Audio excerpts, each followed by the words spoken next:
لحضور برئیس مام جەلال سەرۆک کۆماری عێراقێکی لە بێ دەرێ ئامادەنە ئەم دخوازن وێ نابێژن بڕاستی برئیس مام جەلال وەکو سەرۆک کۆماری عێراقی وەکو سەرۆکی یەکێتی نیشتیمانی کوردستانی جێیەکی خۆی تایبەت لە هەمی کوردستانی و هەمی هەرێمێ دا چێکردن یەکێک بوو گردکاری تم و تم ji بۆی لە هەڤهاتنێ ji بۆی bi diyalog pirsgirêkên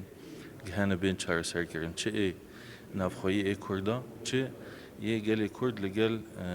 welatê dîtir em niha jî tînin bîra xwe demê Birêz Mam Celal Serokkomarê Iraqê bû dewrekî wî pir giring hebû gi alozî û pirsgirêk û şer û